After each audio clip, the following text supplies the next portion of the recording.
Hello Chichas శనార్థులందరికీ T20 match రెండో T20 match జింబాబ్వేతో నడుస్తుంది.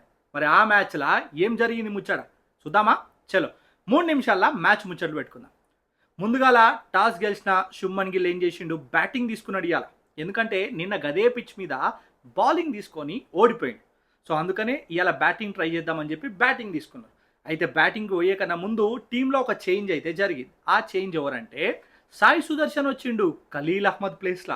ఖలీల్ అహ్మద్ని బయట పెట్టిండు, ఎందుకంటే బౌలింగ్ జరంతా మంచిగానే చేస్తున్నారు కదా స్పిన్నర్లు. సరే మరి సాయి సుదర్శన్ బ్యాటర్ ఎక్కువ ఉన్నాడు అనుకో, మంచిగా ఆడతాడేమో అని చెప్పి బ్యాటర్ని పట్టుకొచ్చాను. అయితే ఆ బ్యాటర్కి పనే వల్లే. అయితే ఏమైంది, ముందుగా బ్యాటింగ్కి వచ్చిన శుభ్మన్ గిల్, అభిషేక్ శర్మ, గిల్ ఇద్దరు పిల్లగాళ్ళు ఓపెనింగ్ వచ్చిండ్రు. శుభ్మన్ గిల్ కెప్టెన్ ఒక భారీ షాట్ కొడదాం అనుకున్నాడు, లాంగ్ మిడ్ ఆన్లో దొరికిపోయింది. అయితే తర్వాత అభిషేక్ శర్మ ఏమన్నా ఆడిండు అబ్బా. నిజంగా ఆయన రోల్ మోడల్ యువరాజ్ సింగ్ గుర్తొచ్చింది నాకు.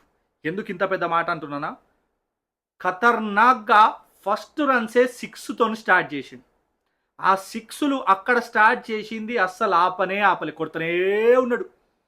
ఒకటి కాదు రెండు కాదు 8 6లు కొట్టిండు, 7 4లు కొట్టిండు. అర్థమైపోయిందా ఏం చేసిండు? హాఫ్ సెంచరీయే కాదు, హాఫ్ సెంచరీ కూడా 6 కొట్టికి ఫినిష్ చేసిండు, సెంచరీ కూడా సిక్సర్తో ఫినిష్ చేసిండు. సో మొత్తానికైతే ఆయన ఆడిన రెండో టీ20 మ్యాచ్లనే సెంచరీ కొట్టి నిరూపించుకున్నాడు. సో 100 కొట్టిన తర్వాత ఏమైంది, అవుట్ అయిపోయింది. మరి అవుట్ అయిపోయిన తర్వాత స్కోర్ ముందుకు పోదా అంటే రుతురాజ్ గైక్వాడ్ ఆల్రెడీ శుభ్మన్ గిల్ అవుట్ అయిన తర్వాతనే వచ్చిండు 1 డౌన్కి. ఇక్కడ అభిషేక్ శర్మ ఆడుతున్నప్పుడు టుక్కు అని చెప్పి సింగిళ్ళు 4లు కొట్టుకుంటా ఈ పిల్లగానికి సపోర్ట్ చేసిండు. కానీ ఎప్పుడైతే అభిషేక్ అవుట్ అయిండో ఆయన అందుకున్నాడు కొట్టుడు. ఆయన కూడా ఏం తక్కువ కాదు, 77 రన్లు కొట్టిండు.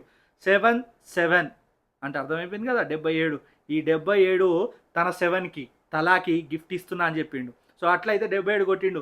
రింకు ఏమని తక్కువ తిన్నాడా, రింకు 2 వికెట్లు పడ్డానికి ఆయన వచ్చిండు, ఆయన కొట్టుడు స్టార్ట్ చేసిండు. ఆయన కూడా పెద్ద 6లు కొట్టిండు అబ్బా. సో మొత్తానికైతే ఆయన 48 పరుగులు, వీళ్ళు ముగ్గురు కొట్టిళ్ళు 100 ఒకరు, 77 ఒకరు, 48 ఒకరు, మొత్తం కలిపి ఎంత కొట్టిండ్లంటే 2-3-4 234 పరుగులు కొట్టిండ్రు టీ20. మరి ఆ 234 పరుగులు చేజ్ చేయగలుగుతారా జింబాబ్వే? ఏమవుతుందో మీకు ఆల్రెడీ తెలుసు, ఏం చేజ్ చేయలే. రెండో ఇన్నింగ్స్లో మాట్లాడుకోనికి పెద్దగా ఏం ముచ్చట్లు లేవు. ఎందుకు అని అంటారా, వాళ్ళ ఓపెనర్ 40 పరుగులు తప్పితే ఇంకెవ్వరు కూడా పెద్దగా పరుగులు చేయలే. కానీ వాళ్ళు పవర్ ప్లేలో మాత్రం పవర్ఫుల్గానే ట్రై చేసిండు. పవర్ ప్లేలో ఆల్మోస్ట్ ఒక 55-60 రన్ల దాకా అయితే వచ్చినాయి. కానీ వికెట్లు అప్పటికే 4 ఓడిపోయిన్లు. సో పెద్దగా తర్వాత పార్ట్నర్షిప్ ఏం రాలే.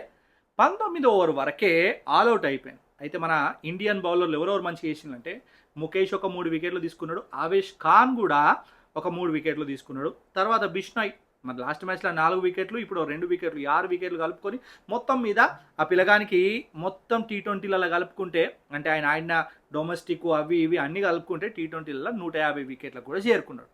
మరి గిది మొత్తానికి జింబాబ్వే పైన టీమిండియా శుభ్మన్ గిల్ క్యాప్టెన్సీలా ఫస్ట్ విక్టరీ అయితే వచ్చేసింది. 100 రన్లతో గెలిచింది.